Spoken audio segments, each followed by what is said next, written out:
Hello दोस्तों, IIGS के YouTube channel में आप लोगों का स्वागत है। और आज हिंदी सब्जेक्ट के अंतर्गत भक्ति काल एक हमारा टॉपिक है। तो इस भक्ति काल के बारे में आज हम लोग पढ़ेंगे। अब मुख्य रूप से कबीर की आज चर्चा होगी मित्र। कबीरदास जो निर्गुण परंपरा से उनका संबंध है और भक्ति काल का पार्ट 1 आज हमारा क्लास होगा।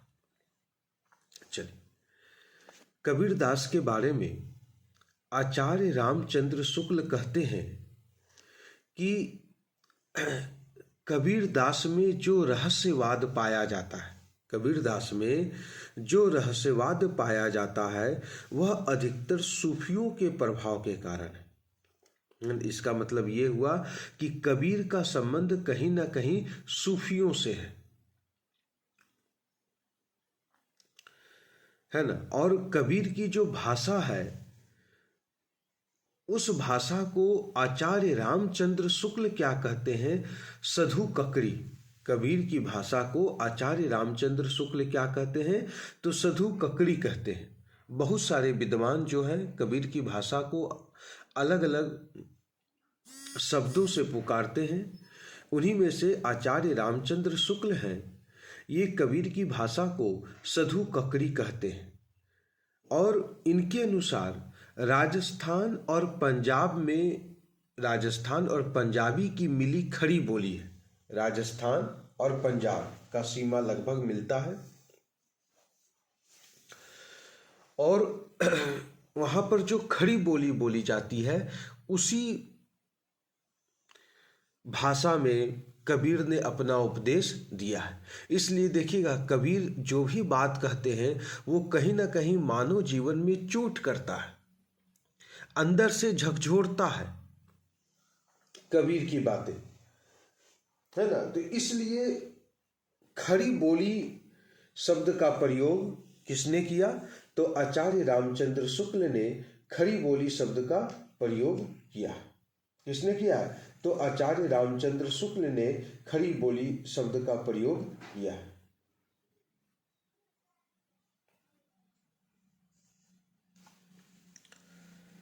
कबीरदास का जो जन्म हुआ था वो 1398 ईस्वी में लहरताल वाराणसी में हुआ है। कबीरदास का जन्म 1398 ईस्वी में लहरतारा वाराणसी में हुआ है और इनका जो निधन हुआ है वो 1518 ईस्वी में मगहर बस्ती में हुआ। इनके पत्नी का नाम क्या है? लोई।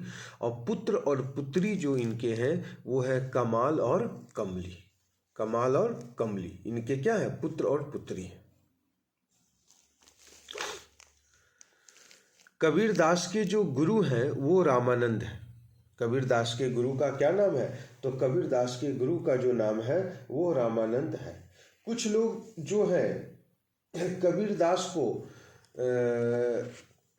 मुसलमानों का शिष्य भी कहते हैं। अब मुसलमान में कौन एक सूफी है? तो शेख तकी। मुसलमान के एक सूफी हैं शेख तकी, और शेख तकी का शिष्य कबीर को बताया गया है ना। मुसलमान लोग कबीर को शेख तकी का शिष्य बताते। ये जो शेख तकी है ये सूफी कवि है और ये इनका जो संबंध है वो चिश्ती संप्रदाय से इनका संबंध है। शेख तकी का चिश्ती संप्रदाय से संबंध है। ऐसे अधिकतर जगह पर कबीर के जो गुरु बताए गए हैं वो कौन है? रामानंद। रामानंद के शिष्य जो है वो कबीर है, ऐसा बोला गया है। और कबीर का संबंध मध्यकाल के कवियों से है। मध्यकाल से इनका संबंध है। इतिहास में मध्यकाल जो हमारा मध्यकालीन भारत है वहाँ से कबीर का संबंध रहा है। सिकंदर लोदी के समकालीन माने जाते हैं। कबीर जो हैं ये किसके समकालीन माने जाते हैं? तो कबीर सिकंदर लोदी के समकालीन माने जाते हैं। कबीर साक्षर नहीं थे। इनके वाणियों का संग्रह इनके शिष्य धर्मदास ने बीजक नामक ग्रंथ में किया है। कबीर ने जो भी उपदेश दिया, जो भी उन्होंने बातें कही, उनका संग्रह कबीर के शिष्य धर्मदास ने किसमें किया है? तो बीजक नामक ग्रंथ में धर्मदास ने किया है। यहाँ कबीर के शिष्य धर्मदास, देखें कबीर के शिष्य कौन है? तो कबीर के शिष्य धर्मदास ने बीजक नामक ग्रंथ में, है ना, बीजक नामक ग्रंथ में किया है। और बीजक के कितने भाग हैं? तो बीजक के 3 भाग हैं। बीजक के कितने भाग हैं? तो बीजक के 3 भाग हैं। कौन कौन? साखी, सबद और रमेनी। साखी है, सबद है और क्या है? रमेनी है। और ये जो ग्रंथ का जो संकलन किया गया था वो कब किया गया था? तो 1464 ईस्वी में। यहाँ लिखा हुआ ग्रंथ का संकलन, बीजक नामक ग्रंथ का जो संकलन किया गया वो कब किया गया? तो 1464 ईस्वी में बीजक नामक ग्रंथ का संकलन किया गया है। बीजक नामक ग्रंथ का संकलन किया गया है। कब किया गया है? तो 1464 ईस्वी में किया गया। साखी जो है उसमें कबीर के शिक्षाओं और सिद्धांतों का निरूपण करता है। साखी में कबीर के शिक्षाओं और सिद्धांतों का निरूपण करता है। सबद में कबीर के प्रेम और अंतरंग साधन की अभिव्यक्ति है। सबद में क्या है? कबीर के प्रेम और अंतरंग साधन की अभिव्यक्ति है। रमेनी में क्या है? कबीर के रहस्यमय और दार्शनिक विचारों की अभिव्यक्ति है। रमेनी में कबीर के रहस्यमय और दार्शनिक विचारों की क्या है? तो दार्शनिक विचारों की अभिव्यक्ति है ना। तो साखी है, सबद है और रमेनी। साखी, सबद, रमेनी का संकलन बीजक नामक ग्रंथ में किसने किया? तो धर्मदास ने किया। और कब किया? तो 1464 ईस्वी में। कब किया? तो 1464 ईस्वी में। माया महाठगनी हम जानी, मतलब माया को इसने महाठगनी कहा है। किसने? कबीर ने। कबीर दास ने माया का सूक्ष्म विश्लेषण करते हुए कहा है कि माया क्या है? तो माया महाठगनी है।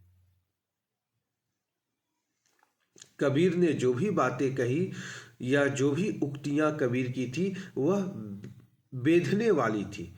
उनका जो व्यंग है वह कैसी है? तो उनका व्यंग जो है वह चोट करने वाली है। उनका जो व्यंग है वो कैसी है? तो उनका व्यंग जो है वो चोट करने वाली है। कबीर के व्यंग।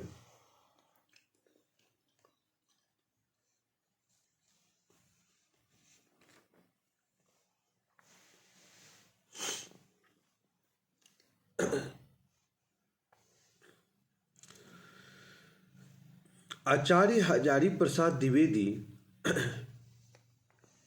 कबीर दास को भाषा का डिक्टेटर कहते हैं। आचार्य हजारी प्रसाद द्विवेदी कबीर दास को क्या कहते हैं? ये भाषा के क्या है? डिक्टेटर है। भक्ति काल के निर्गुण धारा के ज्ञानश्री शाखा के कवि कौन थे? कबीर दास थे। भक्ति काल के निर्गुण धारा के ज्ञानश्री शाखा के कवि कौन है? तो ज्ञानश्री शाखा के कवि जो है वो कबीर दास है। कबीर निर्गुण काव्यधारा के प्रमुख संत माने जाते हैं। कबीर जो हैं वो निर्गुण काव्यधारा के क्या माने जाते हैं? तो निर्गुण काव्यधारा के प्रमुख संत माने जाते हैं। रामचंद्र शुक्ल ने इनकी भाषा को सधु ककरी तथा श्याम सुंदर दास ने पंचमेल खिचड़ी कहा है। तो आपसे पूछेगा कि कबीर के भाषा को किसने पंचमेल खिचड़ी कहा है? तो श्याम सुंदर दास ने कबीर के भाषा को क्या कहा है? तो कबीर के भाषा को पंचमेल खिचड़ी कहा है। कबीर के भाषा को किसने कहा है? तो पंचमेल खिचड़ी किसने कहा है? तो श्याम सुंदर दास ने कबीर के भाषा को पंचमेल खिचड़ी का नाम दिया है।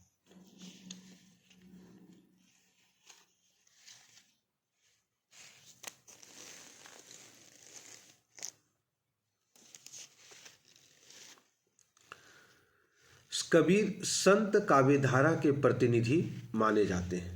सिकंदर लोदी के द्वारा कबीर पर किए गए अत्याचारों का उल्लेख हमें कहाँ मिलता है? तो सिकंदर लोदी के द्वारा कबीर पर किए गए अत्याचारों का उल्लेख अनंत दास की एक रचना है कबीर परिचय में मिलता है। अनंत दास की एक कृत है कबीर परिचय, उसमें मिलता है। क्या चीज इसमें मिलता है? तो सिकंदर लोधी के द्वारा कबीर पर किए गए अत्याचारों का उल्लेख मिलता है।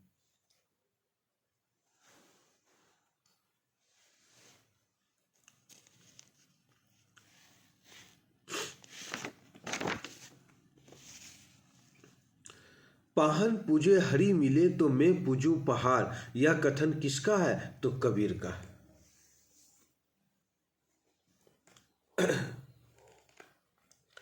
कबीरदास को मानवतावादी कवि कहा जाता है। कबीरदास को क्या कहा जाता है? तो मानवतावादी कवि कहा जाता है, क्योंकि उन्होंने मानव मानव में भेद ना करते हुए उसके उत्थान की बात कही है। कबीर ने मानव में भेद ना करते हुए उसके उत्थान की बात कही है।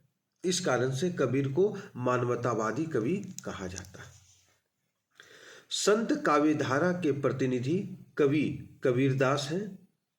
उन्होंने मूर्ति पूजा और अवतारवाद का क्या किया? तो मूर्ति पूजा और अवतारवाद का विरोध किया। मैं कहता हूं आखन देही, मतलब आंख से दिखा हुआ चीज के बारे में मैं आपको बता रहा हूं। और तू कहता कागज की लेखी, कागज की लेखी मतलब कागज पर लिखी हुई बातों को आप बता रहे हैं, और मैं आंख से देखा हुआ चीज मैं आपको बता रहा हूं। यह जो उक्ति है वो किसकी है? तो कबीर की है।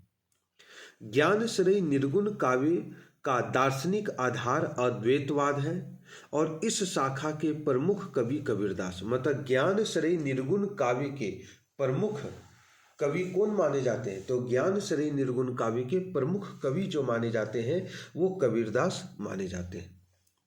आचार्य रामचंद्र शुक्ल ने कबीर के संदर्भ में कहा है कि इसमें कोई संदेह नहीं कि कबीर ने ठीक मौके पर जनता के उस बड़े भाग को संभाला जो नाथ पंथियों के प्रभाव से, प्रेम भाव और भक्ति से शून्य और शुष्क पड़ता हुआ जा रहा था। मतलब उस समय नाथ पंथियों का वर्चस्व बहुत ज्यादा था।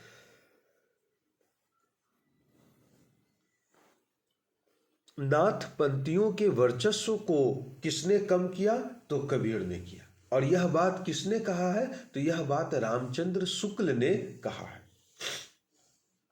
कबीर के वाणियों का सूफियों के सत्संग का प्रसाद कहा है। कबीर के वाणियों को किसने क्या कहा है? सूफियों के सत्संग का प्रसाद। किसने कहा है सूफियों के सत्संग का प्रसाद? तो आचार्य रामचंद्र शुक्ल ने कहा है कबीर के वाणियों को सूफियों के सत्संग का प्रसाद। किसने कहा है? तो आचार्य रामचंद्र शुक्ल ने कहा है।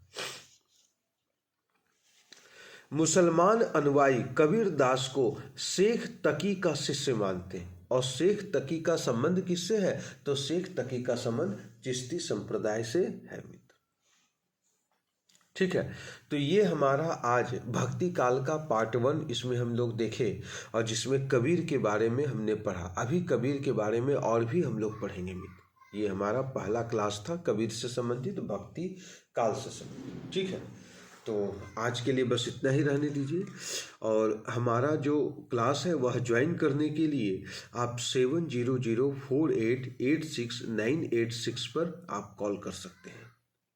7004886986 पर आप कॉल करके हमारे पेड कोर्स को आप जुड़ सकते हैं। साथ ही साथ हमारा जो क्लास नोट्स है, जो हैंड रिटन में क्लास नोट्स आपको दूंगा, वो आपको उपलब्ध होगा। ठीक है, तो आज के लिए बस इतना ही रहने दीजिए। नेक्स्ट क्लास में फिर आप लोगों से मुलाकात होगी। जय हिंद, जय भारत।